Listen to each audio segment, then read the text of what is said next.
Hey guys, welcome back to my channel. Welcome back to Yinks SDC and Charlie Foster's World Cup review. It's been an interesting first week and an even more interesting second week. World Cup has been so good, full of ups and downs, twists and turns. The Germans are gone. That is amazing. Best news. Every single country hates them and they're gone. So it's now a wide open tournament and the Germans can't win it. I don't hate them. I mean, I'm slightly disappointed. You know, I feel like they play good football with no risks. Like no other team does that. So I was kind of upset. Yeah, I know. They play with no risks. That's why they left Leroy Sané at home. I mean, they play with loads of risk. They play with loads of risk. Loads of risk. Like they had Jerome Boateng back by himself, and they were all going forward. It's just a pleasure to watch. You know, such attacking, fearless. You know, football.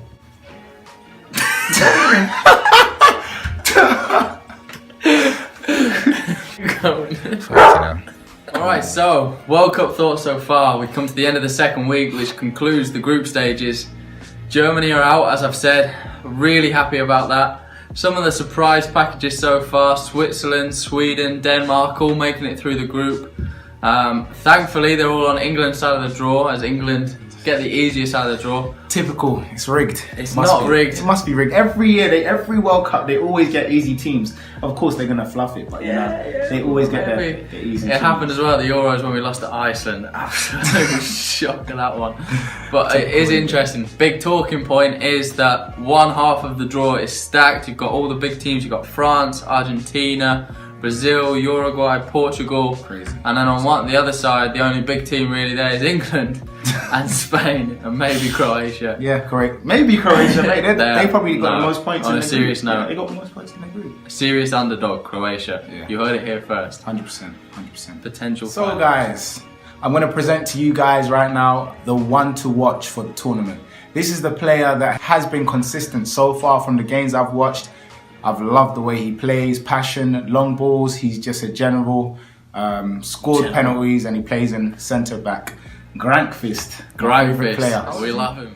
That is a great question. You put me on the spot again. What you need to say? So you're like, yeah, I've got to say it right here. Okay, he's old. He's old. He's definitely in his 30s. Captain of Sweden on penalties. He's just a complete baller. Zlatan would be very proud of them right now. It isn't a World Cup without Zlatan, but.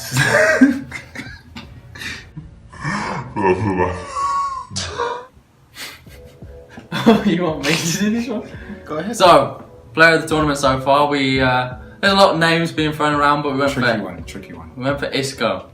Now, we went for Isco because he's been having a great tournament so far. He's been all over for Spain. Like, you look at some of the honourable mentions with Godin, but when we looked at everyone as a whole, Isco's just the complete player at this tournament. He's everywhere. Touches, assists, key passes. He's making it happen for Spain at the moment, and considering they drew their first game and they had to come through the group stage, he's been incredible for them. He is their catalyst. I definitely think he's ready. That Yinks, catalyst.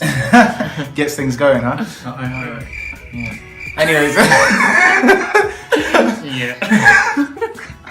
He's doing his thing in Madrid as well as Spain. He's ready to step in the shoes of Iniesta. You got to give him his props.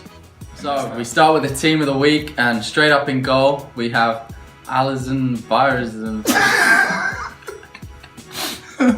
The Iranian keeper. Alireza Bayramvan. That's where he gets his facts from. The photo, really. You know, I thought he had it all in. Alireza Bayramvan. Now, interesting about him, he was in Iran's capital in Tehran, and he was sleeping rough. He was a pizza delivery man, and then. Wow. Just before the World Cup, well, I say just before the World Cup, he was 4 years ago, he started his professional career. 4 years. And he just saved a Cristiano Ronaldo penalty. He's been living the dream, and he said one of his aims at the World Cup was to get recognised by top European clubs. And good for him, because I think he is going to. He showed us, that's what I meant to say, he showed us that believe in your dreams and they can come true. Never stop giving up, keep your eyes on the prize, go for what you want. Yeah.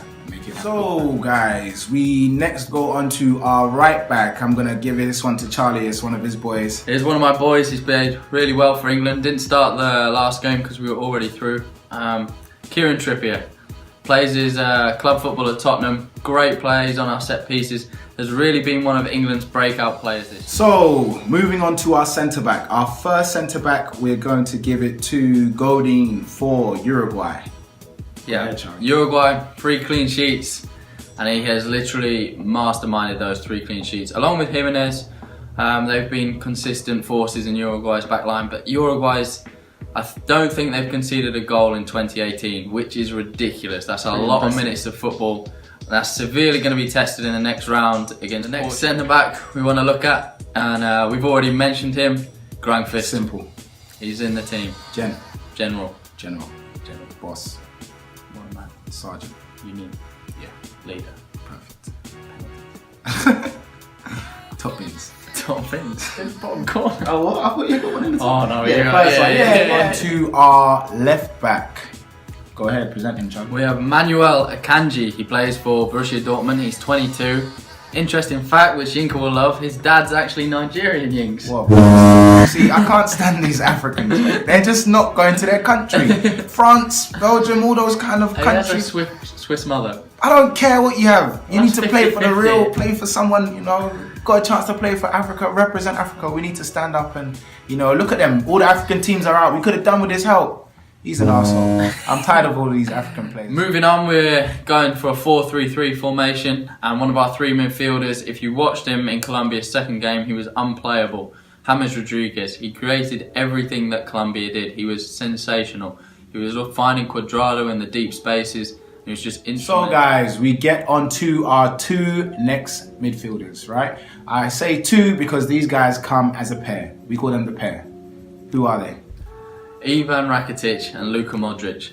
Honestly, they are incredible players. Each of them play in Spain, Barcelona and Real Madrid, and they are surrounded by these big players. They often get overlooked. Definitely. But actually, they are the key playmakers, and it's coming out for Croatia where they are the stars. And they dictate the play, they run the games. Croatia could be a dark horse for this World Cup. Definitely. They are the dark horse. They are the dark horse. Alright, so moving on to the front 3, we're going to kick things off with a wide forward. Yinka's going to be happy this guy's in the team. Musa. One of my boys, Ahmed Musa. Yeah? Take away. I mean, he didn't start the first game. I think he didn't start the first game against Croatia, and that was a big loss for us.